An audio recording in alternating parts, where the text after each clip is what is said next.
नमस्कार विद्यार्थियों। बीए पाठ प्रथम वर्ष के विद्यार्थियों का आज के व्याख्यान में स्वागत है। आज हम हमारे प्रथम यूनिट का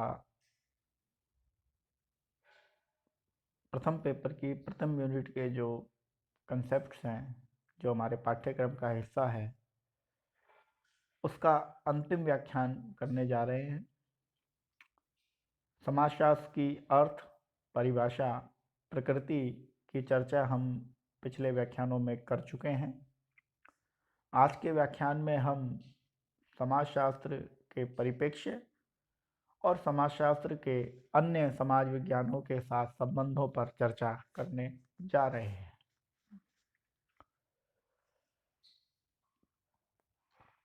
परिप्रेक्ष्य का साधारण अर्थ होता है कि हम वस्तुओं को कैसे देखते हैं। चूंकि प्रत्येक व्यक्ति प्रत्येक वस्तु को अलग अलग नज़रिए से देखता है, इसलिए समाजशास्त्री का भी सामाजिक घटनाओं, प्रघटनाओं, समस्याओं और सामाजिक वस्तुओं को देखने का नज़रिया अलग अलग होता है। पर्सपेक्ट जो है वो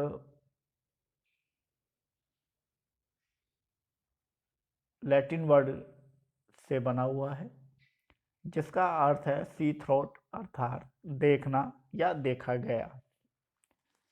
समाजशास्त्र में परिप्रेक्ष्य को वैज्ञानिक और मानविकी के आधार पर वर्गीकृत किया गया है। अर्थात समाजशास्त्र में किसी भी घटना को देखने के केवल बृहद स्तर पर दो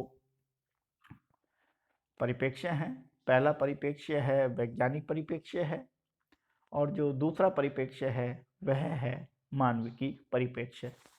यहाँ मैं आपको बता दूं कि समाजशास्त्र की प्रकृति के आधार पर ही परिप्रेक्ष्यों को देखा जाता है। समाजशास्त्र की वैज्ञानिक प्रकृति सामाजिक घटनाओं, सामाजिक समस्याओं, सामाजिक प्रघटनाओं, सामाजिक वस्तुओं को वैज्ञानिक दृष्टिकोण से, वैज्ञानिक परिप्रेक्ष्य से देखने का प्रयास करती है। वहीं समाजशास्त्र की मानविकी प्रकृति सामाजिक घटनाओं, प्रघटनाओं, समस्याओं और सामाजिक वस्तुओं को मानविकी आधार पर देखने का प्रयास करते हैं। समाजशास्त्र का अनुभविक या वैज्ञानिक परिप्रेक्ष्य सामाजिक घटनाओं, प्रघटनाओं, समस्याओं, संगठनों, संस्थाओं का क्या है के आधार पर अध्ययन करता है, क्या है के आधार पर वर्णन करता है, क्या है के आधार पर व्याख्या करता है। समाजशास्त्र के इस परिप्रेक्ष्य के जो विचारक हैं वह ऑगस्ट कॉम्ट, जो कि समाजशास्त्र के जनक भी हैं, पिता भी हैं। मैक्स वेबर समाजशास्त्र के बौद्धिक विचारक हैं। रॉबर्ट के मर्टन, जिन्हें नोबेल पुरस्कार भी प्राप्त हुआ है, टालकट पार्सन्स आदि के नाम विशेष रूप से जुड़े हुए हैं। ये सभी समाजशास्त्र को एक वैज्ञानिक विषय के रूप में भी स्थापित करना चाहते हैं। समाजशास्त्र का जो दूसरा परिप्रेक्ष्य है मानविकी परिप्रेक्ष्य है। वैज्ञानिक परिप्रेक्ष्य की प्रतिक्रिया स्वरूप अस्तित्व में आता है, अर्थात वैज्ञानिक परिप्रेक्ष्य को अस्वीकार करता है और वैज्ञानिक प्रकृति पर जो आलोचनाएं या आपत्ति उठाता है, उन आपत्तियों के जवाब के फलस्वरूप यह परिप्रेक्ष्य अस्तित्व में आता है। मानविकी परिप्रेक्ष्य के जो प्रतिपादक हैं वह समाजशास्त्र को मानविकी संदर्भों में जोड़ते हैं, अर्थात उनका कहना है कि समाज में घट रही सामाजिक घटनाओं, सामाजिक प्रघटनाओं, सामाजिक समस्याओं, सामाजिक संगठनों, सामाजिक वस्तुओं, सामाजिक संस्थाओं को मनुष्य के संवेग, मनुष्य की भावनाएं प्रभावित करती हैं।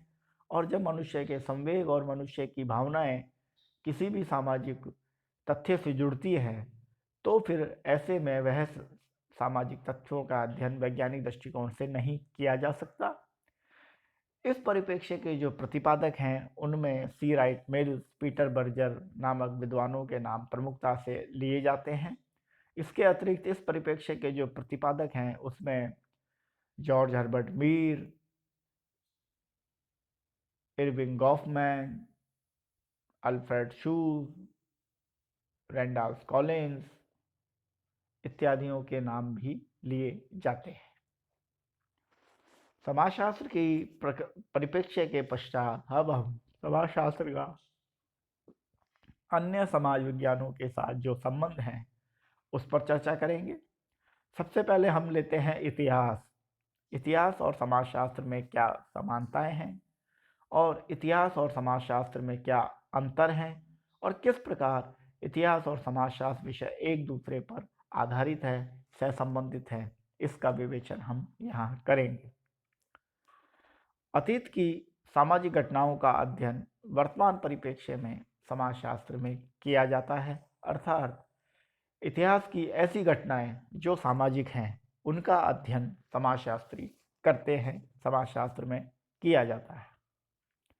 और उनका अध्ययन करने का आधार केवल और केवल इतना है कि ऐतिहासिक सामाजिक घटनाओं के अध्ययन के आधार पर वर्तमान सामाजिक घटनाओं की यथार्थता या सामाजिक व्याख्या की जा सके। जबकि इतिहास में भूतकाल में घटित होने वाली घटनाओं का अध्ययन किया जाता है, अर्थात इतिहास केवल और केवल भूतकाल में जो एक निश्चित समयावधि पूर्व जो घटनाएं घटित हो चुकी हैं उनके अध्ययन से संबंधित है। समाजशास्त्र मूल रूप से विश्लेषणात्मक है, अर्थात यह विषय व्याख्यात्मक ना होकर विश्लेषण से संबंधित है। जबकि इतिहास जो विषय है वो वर्णनात्मक है, वो केवल वर्णन करता है। यहाँ मैं आपको बता दूं कि विश्लेषण और वर्णन में अंतर होता है।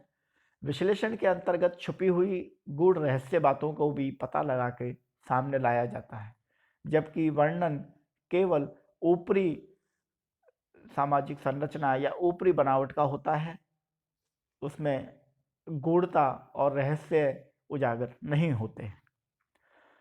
कार्ल मार्क्स का जो समाजशास्त्रीय सिद्धांत है वो मुख्य रूप से इतिहास की घटनाओं पर आधारित है, इतना इतिहास की व्याख्या पर आधारित है।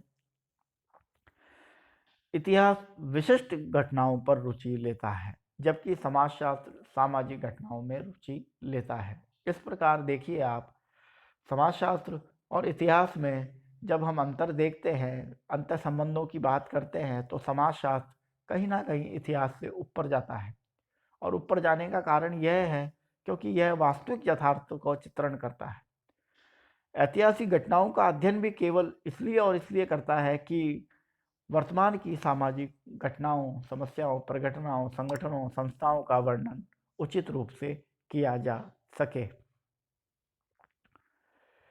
और कार्ल मार्क्स का जो समाजशास्त्रीय सिद्धांत है, जिसे हम द्वंद्वात्मक भौतिकवाद का सिद्धांत कहते हैं, ऐतिहासिक द्वंद्वात्मक भौतिकवाद का सिद्धांत कहते हैं, आर्थिक निर्धारणवाद का सिद्धांत कहते हैं, वे सभी इतिहास की कालक्रमिक व्याख्या पर आधारित हैं और वर्तमान समाज में प्रासंगिकता बनाए हुए हैं।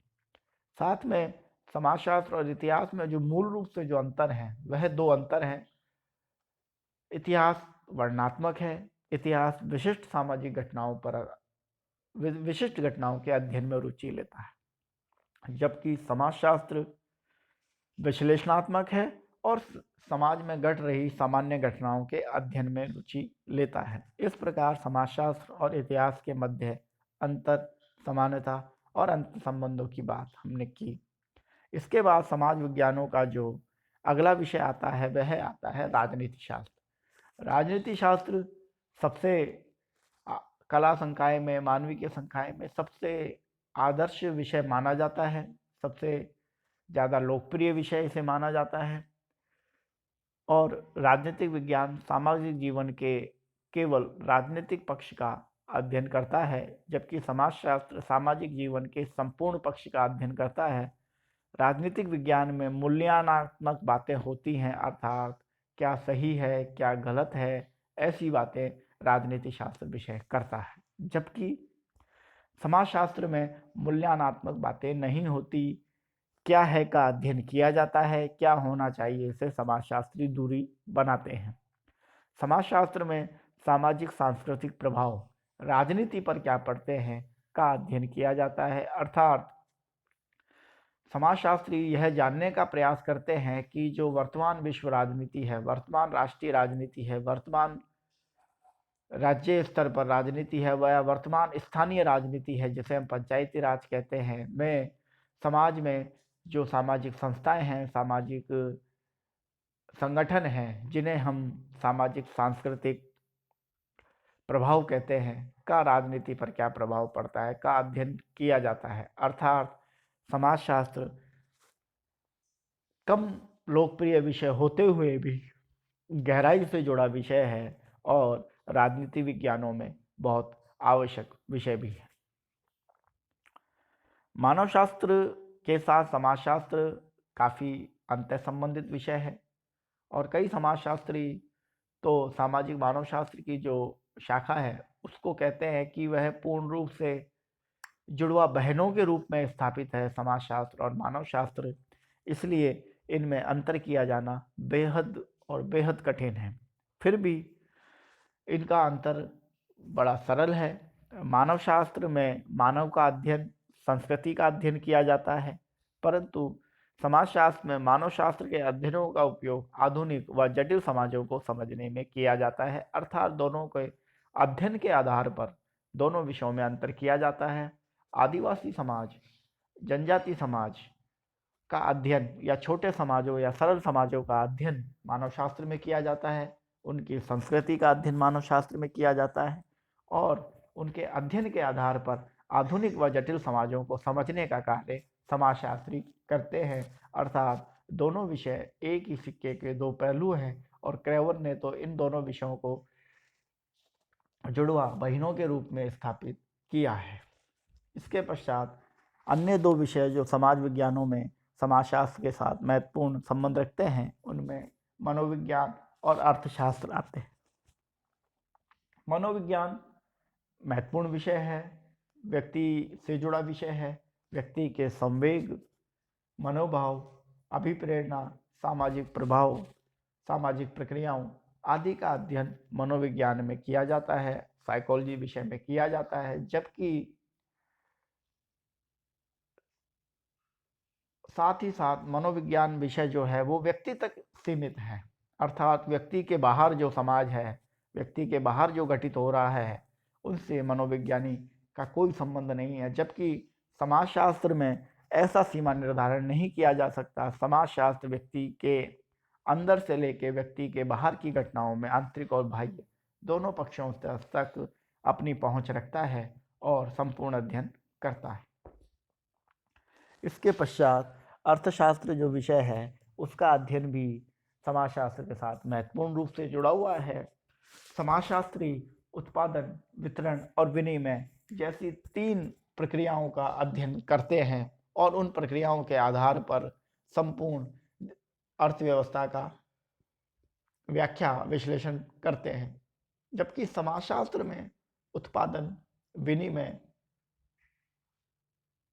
वितरण आदि प्रक्रियाओं की गहराई में से जाकर निर्मित सामाजिक संबंधों, सामाजिक रीति रिवाजों के प्रभावों का अध्ययन किया जाता है। अर्थात उत्पादन का संबंध समाज पर क्या पड़ता है, वितरण का संबंध समाज पर क्या पड़ता है और विनिमय जैसी अवधारणा, प्रक्रिया का संबंध समाजशास्त्र में सामाजिक संबंधों पे समाज में क्या पड़ता है का अध्ययन समाजशास्त्र में किया जाता है।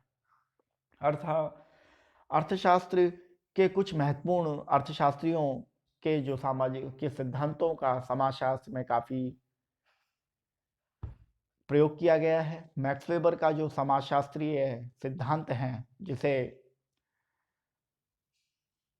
धर्म के साथ आर्थिक संबंधों को जोड़ा गया है, Protestant ethic and spirit of capitalism नामक जो मैक्स वेबर की पुस्तक है, उसमें यही स्थापित करने का प्रयास किया गया है कि किस तरह धर्म आर्थिक क्रियाओं के संचालन में बाधक है या किस तरह धर्म आर्थिक क्रियाओं के संचालन में सहायक है।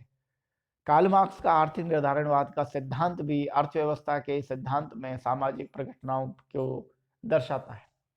इस प्रकार आज हमने समाजशास्त्रीय परिप्रेक्ष्य के संबंध में चर्चा की और साथ ही समाजशास्त्र का इतिहास, समाजशास्त्र का राजनीति शास्त्र, समाजशास्त्र का, मानवशास्त्र, समाजशास्त्र का, मनोविज्ञान और समाजशास्त्र का अर्थशास्त्र के साथ संबंधों पर चर्चा की। इसी के साथ हमारा जो प्रथम यूनिट जो है वह यहाँ संपूर्ण होती है। अगले व्याख्यान में हम द्वितीय यूनिट के जो 8 अवधारणाएं हैं उन पर क्रमानुसार चर्चा करेंगे। धन्यवाद।